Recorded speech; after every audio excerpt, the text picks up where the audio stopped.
Imagine a small child learning to walk. Every wobbly step is chaos in miniature. Falling, bumping, catching balance. The child's nervous system is literally wiring stability through uncertainty. That same principle runs your entire life. Every unknown moment has been a gym where your nervous system lifted the weights of confusion until it built the muscle of calm. Neuroscience calls it prediction error minimization. The brain constantly guesses what's next, compares the guess with what actually happens, and updates itself.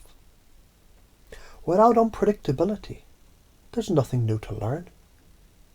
So the fear of the unknown is actually the doorway through which your brain expands its map of reality. Now, think of every hard season you ever had. At the time it looked like chaos, a storm that stripped branches. Later, you realized it pruned the tree into a stronger shape. That's the paradox. Uncertainty is not the opposite of safety. It's the mechanism that creates resilience. When you trust yourself in the middle of a storm, your nervous system stops bracing and starts adapting. Cortisol lowers, heart rate variability rises, decision-making clears. You become the eye of the storm instead of its debris. So begin to notice uncertainty without labeling it as danger. The next time plans fall apart, breathe once, feel your feet and say, "Interesting, information's changing." The unknown is where my next capability hides. Replace "I don't know what's happening" with "I'm learning how to dance with this." Every moment of unpredictability is training for presence. If life were fully predictable, you'd be a machine, not a mind. Uncertainty keeps you human, keeps you awake, keeps you humble enough to grow. That's why mystics, athletes, and scientists, they all chase the same state, the flow, where control dissolves into participation. It's the same reason jazz musicians sound alive. They don't fight change, they play with it. You already do this. You've survived every change so far. You've made peace with thousands of small unknowns. A new day's weather, another person's reaction, a body sensation that came and went. Each time you relaxed instead of resisted. You strengthened trust in your own adaptability. The more you practice, the easier it got. That's pacing.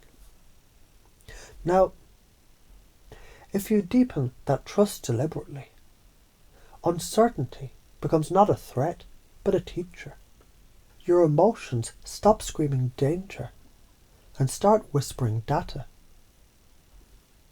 From a systems view, every complex adaptive system, from an ecosystem to an economy, relies on perturbation. Stability emerges through feedback. In human terms, your calm today was built from yesterday's chaos. Avoiding uncertainty is like locking a muscle, so it won't tremble. You prevent the tremor, but also the strength. Facing it consciously is controlled evolution. If you cling to the illusion of control, life has to keep ripping your fingers off the steering wheel to teach you how to steer by feeling. The result is anxiety, burnout, rigidity. But if you lean into uncertainty with curiosity, the same events become alchemy. You turn shock into learning, fear into focus, confusion into creativity. Uncertainty isn't the villain, it's the sculptor. Every unpredictable event chisels another facet of your capability. And the more you let go, the more intelligence flows through you. Scientifically, because your brain, it stops wasting energy on prediction errors. And spiritually, because you stop blocking life's movements. So next time life swerves, remember, the storm is not against you, it's retuning you. Each gust polishes the mirror of who you're becoming. Ask softly, how can I get any better at this? Not as wishful thinking, but as scientific curiosity. Because that question keeps your brain open, flexible, updating. And as long as you keep asking it, adaptation never stops. Which means, truly, it keeps getting better. Not by luck, but by design.